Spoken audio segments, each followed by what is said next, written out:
오늘 우리 계신 하나님의 말씀은 로마서 13장 1절로 5절까지의 말씀입니다. 신약성경 로마서 13장 1절부터 5절까지의 말씀입니다. 로마서 13장 1절로 5절까지의 말씀 제가 봉독해 드리겠습니다. 각 사람은 위에 있는 권세들에게 복종하라. 권세는 하나님으로부터 나지 않음이 없나니 모든 권세는 다 하나님께서 정하신 바라. 그러므로 권세를 거스리는 자는 하나님의 명을 거스름이니 거스르는 자들은 심판을 자취하리라. 다스리는 자들은 선한 일에 대하여 두려움이 되지 않고 악한 일에 대하여 되나니 내가 권세를 두려워하지 아니하려느냐. 선을 행하라.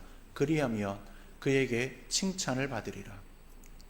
그는 하나님의 사육자가 되어 내게 선을 베푸는 자니라. 그러나 내가 악을 행하거든 두려워하라. 그가 공연히 칼을 가지지 아니하였으니 곧 하나님의 사역자가 되어 악을 행하는 자에게 진노하심을 달아 보응하는 자니라. 그러므로 복종하지 아니할 수 없으니 진노 때문에 할 것이 아니라 양심을 따라 할 것이라. 아멘. 이 말씀은 살아계신 하나님의 말씀입니다. 기도하겠습니다. 하나님 아버지, 이 시간 주님의 말씀 앞에 섭니다. 주님께서 우리들의 찬양을 받으시며 기뻐 받으시는 줄로 믿사오니 이 시간 또한 주님께서 그 기쁜 마음 속에 우리들에게 은혜의 말씀 더하여 주시고 그 말씀을 통하여 우리들이 변화되어질 수 있는 시간 되게 허락하여 주시옵소서. 모든 시간 말씀하시고 주장하여 주실 줄로 믿사오며 예수 그리스도의 이름으로 기도드리옵나이다. 아멘.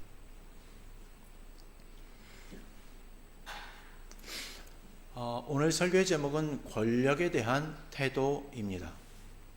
이 제목부터가 심상치 않죠. 이 본문은요, 솔직히 쉽지 않은 말씀입니다. 각 사람은 위에 있는 권세들에게 복종하라. 이 한 문장만으로도요, 우리들의 마음은 무거워질 수밖에 없을 겁니다. 우리는 뉴스를 통해서 권력이 자주 얼마나 오염이 되는지를 보게 되죠. 또 실제 삶에서 체험하신 분들도 계실 겁니다. 권력은 부패하는 경향이 있고 또 절대 권력은 절대적으로 부패한다라는 말이 있습니다. 이 말은요, 역사학자 액턴 경이 남긴 유명한 말인데요. 권력이라는 것은 아무리 순수한 의도로 시작했더라도 시간이 지나면 어느 누구나 예외 없이 오염되고 부패하여 타락하게 된다라는 겁니다. 세계 어디를 봐도요, 권력의 오염이 없는 곳은 없죠.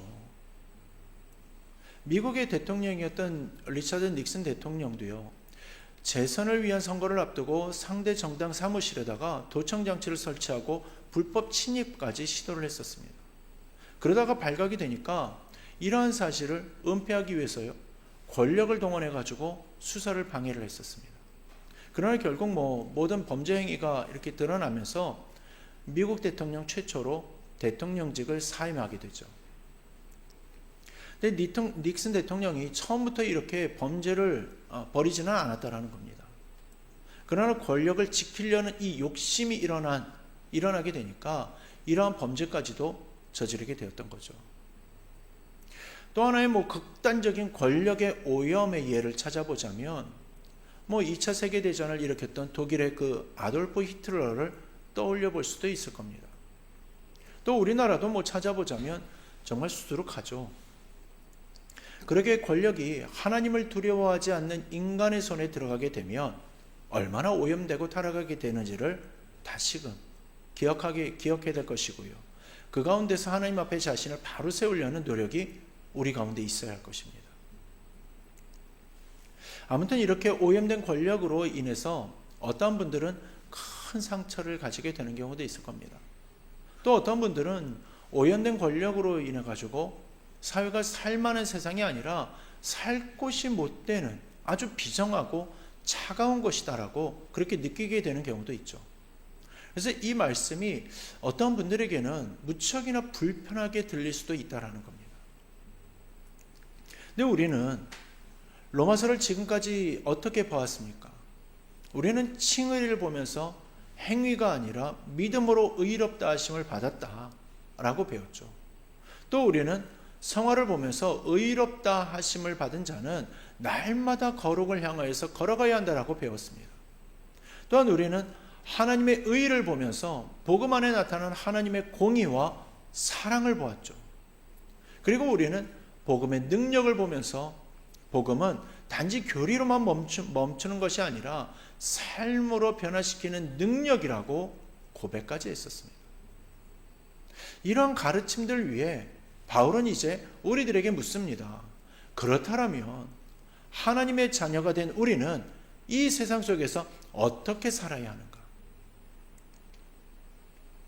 교회 안에서만 거룩하면 되는 것인가? 아니죠. 오늘 본문은 세상 속에서 또 국가 안에서 그리고 질서 안에서 우리가 어떤 태도로 살아야 하는지를 오늘 본문이 보여주고 있습니다. 먼저 1절을 다시 보겠습니다. 권세는 하나님으로부터 나지 않음이 없나니 모든 권세는 다 하나님께서 정하신 바라. 바울은 권세의 기원을 말을 합니다. 권세의 출처는 인간이 아니라는 거죠. 권세의 근원은 하나님이라는 겁니다. 이 말을 오해하지 말고 잘 들으셔야 합니다. 이 말은요, 권력이 곧 하나님이다 라는 말이 아니고요, 권력이 하나님 위에 있다라는 말도 아닙니다. 오히려 반대이죠. 모든 권세는 하나님 아래에 있다라는 말인 겁니다. 하나님이 허락하셨기 때문에 존재한다라는 말인 거죠. 여기서 아주 중요한 신앙의 원리를 발견하게 됩니다. 세상이 무질서하게 돌아가는 것처럼 보여도 하나님은 여전히 통치하고 계신다는 사실입니다. 로마서를 쓴 바울은요, 지금과 같은 이 민족주의 사회에 살고 있는 것이 아닙니다. 그가 살던 시대는요, 로마 황제가 절대 권력을 가진 시대였습니다. 황제는 신으로 추앙받던 시대였고요, 칼과 군대로 세계를 지배했던 시기였습니다. 그런데 그 한복판에서 바울은 말을 하는 겁니다. 모든 권세는 하나님에게서 났다. 이 고백은요, 권력을 높이는 말이 아니라 하나님의 그 주권, 이것을 선포하는 것입니다. 사랑하는 여러분, 우리의 시선이 먼저 어디를 향해야 하는 것이겠습니까? 우리의 시선은요, 권세를 먼저 보아서는 안 됩니다. 하나님을 먼저 보아야 하는 겁니다. 사람을 먼저 보아서는 안 되고 그 사람 위에 계신 하나님을 먼저 보아야 하는 겁니다. 이 믿음이 없으면 우리는 두려움에 사로잡히거나 분노에 사로잡히게 될 수 있고요, 체념에 빠질 수도 있습니다. 그러나 하나님이 여전히 왕이시라는 사실을 붙들면요, 우리는 흔들리지 않습니다. 사순절이 지나고 있습니다. 예수님은 지금 십자가를 향하여서 걸어가고 계시죠. 겉으로 보면 권력이 예수님을 끌고 가는 것처럼 보입니다. 종교 권력이 예수님을 정죄하고 정치 권력이 예수님을 재판하고요, 로마의 군사가 예수님을 십자가에 못 박습니다. 예수님은 권력 앞에서 휘둘리는 것처럼 보이죠. 그러나 정말 권력이 이긴 것이겠습니까? 아니죠. 십자가 위에서조차 하나님의 구속 계획은 한치도 흔들리지 않았습니다. 이게 가능한 이유는요, 사람의 권세 위에 하나님의 권세가 있었기 때문인 겁니다. 그러므로 오늘 이 말씀은요, 권력을 두려워하라라는 말이 아니라 하나님의 통치를 신뢰하라라는 말씀으로 받아야 하는 겁니다. 3절과 4절을 다시 보겠습니다. 다스리는 자들은 선한 일에 대하여 두려움이 되지 않고 악한 일에 대하여 되나니 내가 권세를 두려워하지 아니하려느냐. 선을 행하라. 그리하면 그에게 칭찬을 받으리라. 그는 하나님의 사역자가 되어 내게 선을 베푸는 자니라. 그러나 내가 악을 행하거든 두려워하라. 그가 공연히 칼을 가지지 아니하였으니 곧 하나님의 사역자가 되어 악을 행하는 자에게 진노하심을 따라 보응하는 자니라. 바울은요, 권세의 목적을 설명하고 있습니다. 통치자들은 악을 행하는 자에게 두려운 존재이지 선을 행하는 자에게 두려운 존재가 아니라고 말을 하고 있는 겁니다. 또한 통치자는 우리의 이익을 위하여 일하는 하나님의 사역자라고 말을 하죠. 그리고 이렇게까지 표현을 합니다. 그는 공연히 칼을 차고 있는 것이 아니다. 여기서 우리는요, 권세의 본래 목적을 보게 됩니다. 권세는요, 악을 억제하기 위해서 존재하는 거죠. 선을 보호하기 위해서 존재한다라는 겁니다. 또한 권세는요, 공동체의 질서를 세우기 위해서 존재하는 겁니다. 이것이 하나님이 권세를 허락하신 이유인 거죠. 여기에서 중요한 것은요, 바울이 말하는 권세는 하나님의 사역자라는 사실입니다. 권세는 주인이 아니고요. 권세는 종입니다. 또한 권세는요, 절대자가 아니고 권세는 하나님의 도구인 거죠. 그러므로 권세도 하나님 앞에서 책임을 지게 되어져 있습니다. 성경은 이것을 우리들에게 반복해서 보여주고 있죠. 여러분, 다니엘서를 보면요, 바벨론 왕 느부갓네살을 볼 수 있습니다. 느부갓네살 왕은요, 세계를 아주 호령하던 왕이었습니다. 어느 날 그는요, 자신이 세운 바벨론을 바라보면서 이 큰 나라가 내 능력과 권세로 세워진 나라다라고 이렇게 이야기를 합니다. 그 순간 하나님은요, 그를 낮추셨습니다. 그로 인해 가지고요, 느부갓네살 왕은요, 한동안 짐승처럼 살게 됩니다. 그가 하늘을 우러러 보기 전까지, 다시 말해서요, 자신이 교만했음을 깨닫고 하나님 앞에서 겸손해지기 전까지 그는 왕의 자리로 돌아오지 못했었다라는 겁니다. 왜 그렇게 된 거겠습니까? 그건요, 왕권의 주인이 자신이 아니었기 때문인 겁니다. 그걸 모르고 교만했기 때문에 이와 같은 일을 겪게 되었다라는 거죠. 또 벨사살 왕은요, 하나님을 업신여기다가 저울에 달려 자신의 부족함이 드러나게 됩니다. 이처럼 하나님은요, 권세를 허락하시지만 동시에 권세를 심판하시는 분이십니다. 이 사실은요, 우리들에게 두 가지를 가르쳐 줍니다. 첫째로, 권력을 절대화하지 말라는 겁니다. 그리고 둘째로, 권력을 증오의 대상으로도 만들지 말라라는 거죠. 권력은요, 하나님이 허락하신 질서입니다. 그러나 하나님보다 크지 않죠. 그러므로 성도는요, 극단으로 가서는 안 되는 겁니다.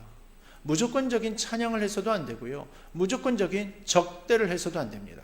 하나님의 백성된 거룩한 주의 자녀들은 하나님의 주권 아래에서 분별해야 하는 겁니다. 사랑하는 성도 여러분, 우리 교회 안에는요, 사회적으로 연약한 위치에 계신 분들이 많습니다. 어떤 분들은 제도의 보호를 충분히 받지 못했다라고 느낄 수도 있을 것입니다. 또 어떤 분들은 억울함을 경험했을 수도 있죠. 그 마음을 하나님은 알고 계십니다. 그러나 이 말씀은요, 상처를 무시하라라는 말씀이 아닙니다.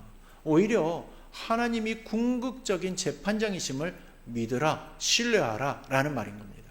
권세가 놓칠 수 있고 권세가 불완전할 수도 있습니다. 그러나 하나님은 놓치지 않으신다는 겁니다. 그러므로 우리는 절망하지 않아도 되는 거죠. 그리고 동시에 우리 자신을 돌아보아야 합니다. 나는 내 가정에서 어떤 권세를 가지고 있는가?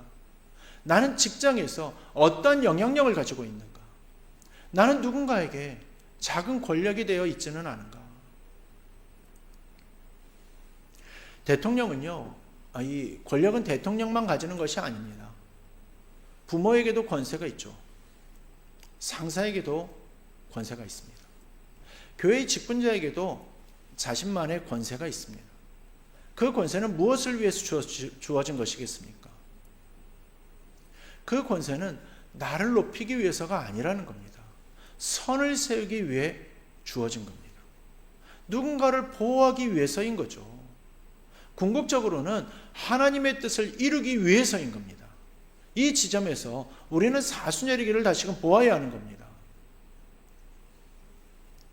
예수님은 제자들의 발을 씻기셨습니다. 주님이자 선생이신 분이 종의 자리로 내려가신 겁니다. 예수님은 말씀하셨습니다. 인자가 온 것은 섬김을 받으려 함이 아니라 도리어 섬기려 하고 자기 목숨을 많은 사람의 대속물로 주려 함이라. 참된 권세는요, 누르는 힘이 아니라 내려가는 사랑인 겁니다. 로마의 칼은요, 사람을 두렵게 했습니다. 그러나 십자가는 사람을 살렸습니다. 이것이 하나님 나라의 권세인 겁니다. 이제 5절을 보겠습니다.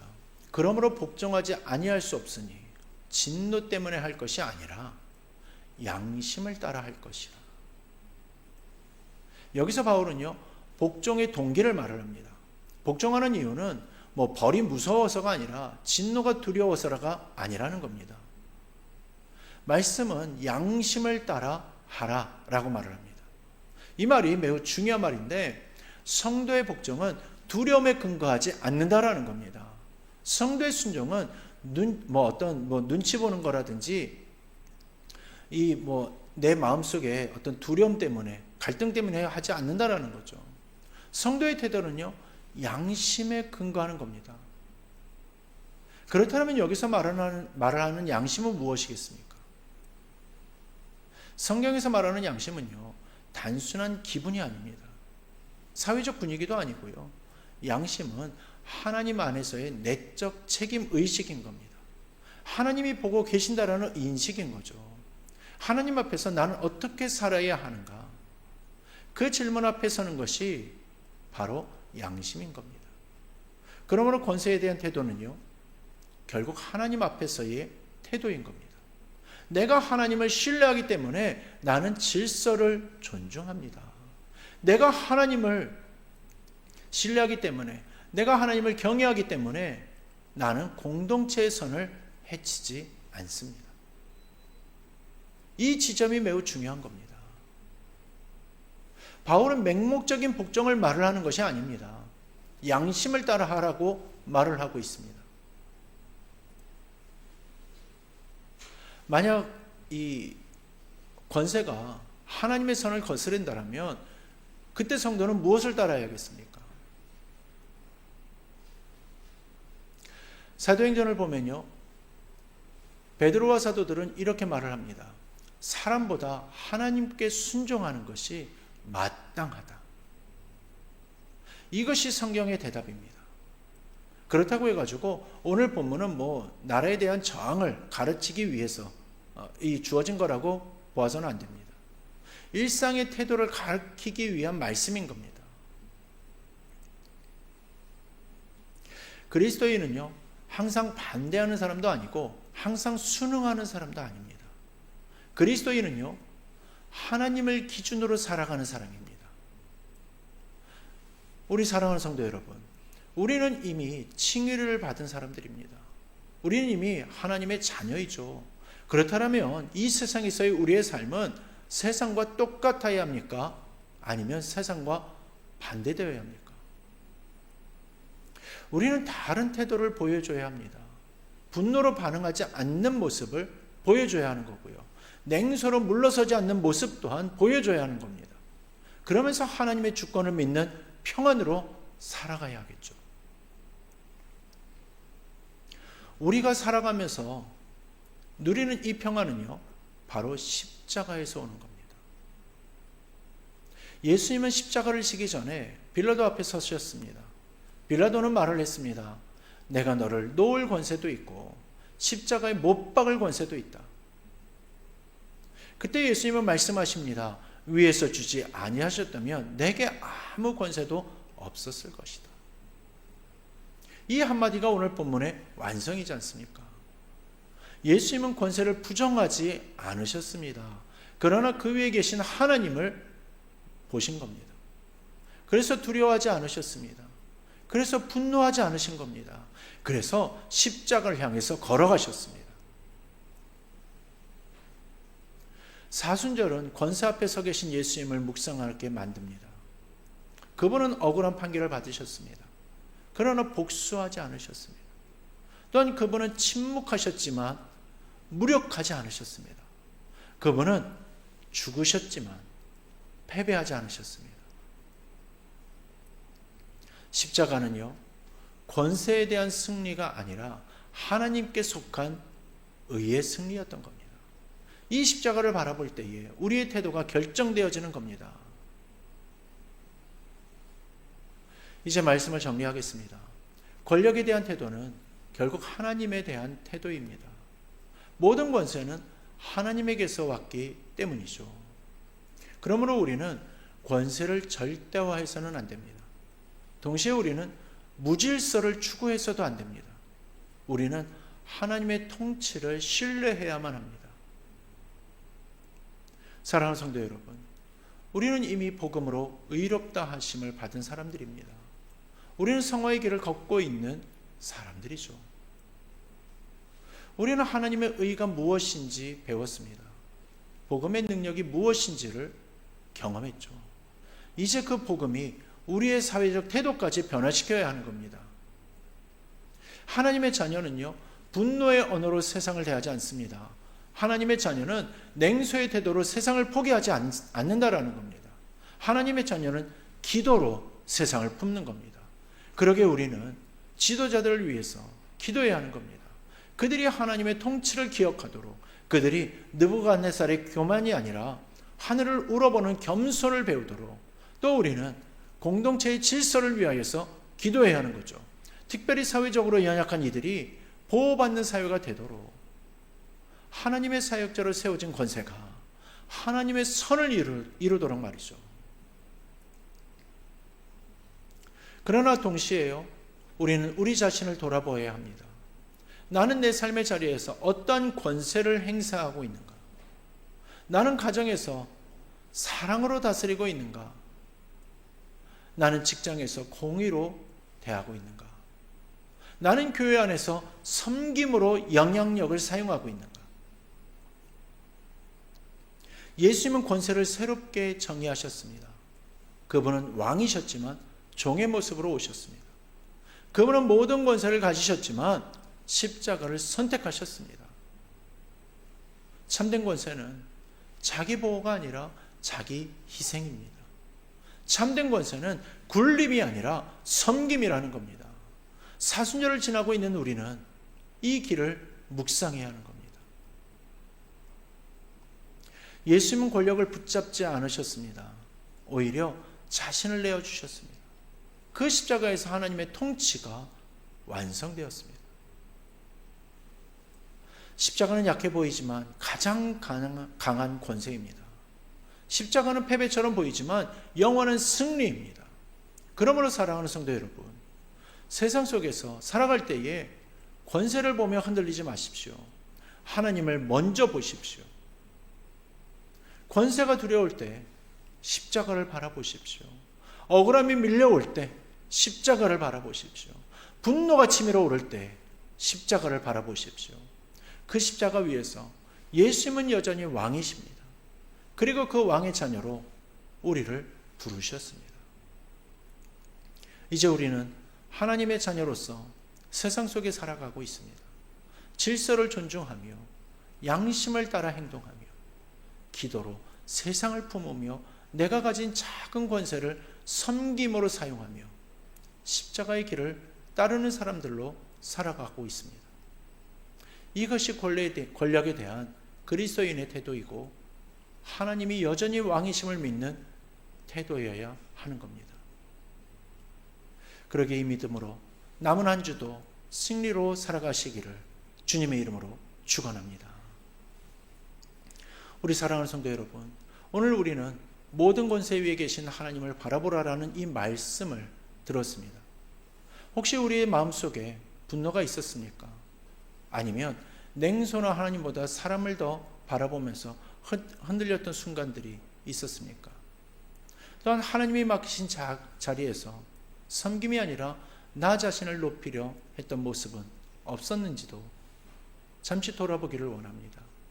이 시간 사순절을 지나며 십자가 앞에 우리들의 마음을 내려놓기를 원합니다.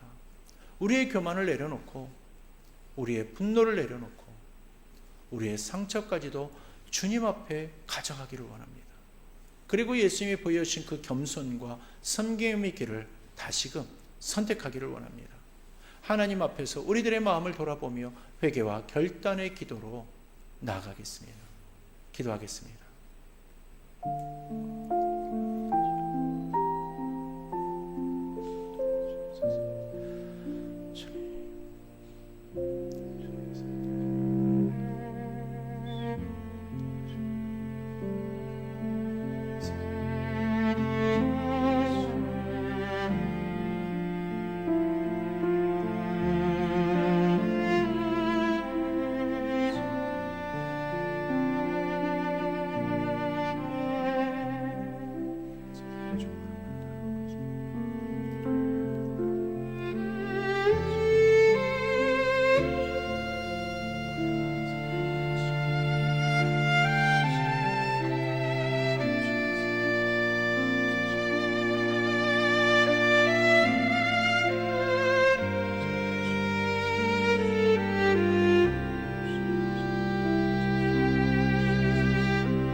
기도하겠습니다.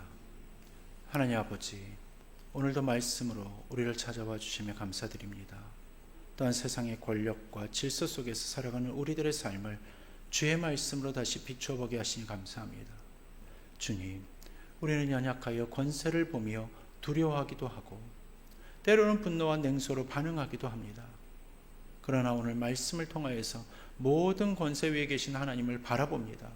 주님, 우리의 시선이 사람에게 머무르지 않게 하시고 언제나 역사를 주관하시는 하나님을 바라보게 하여 주옵소서.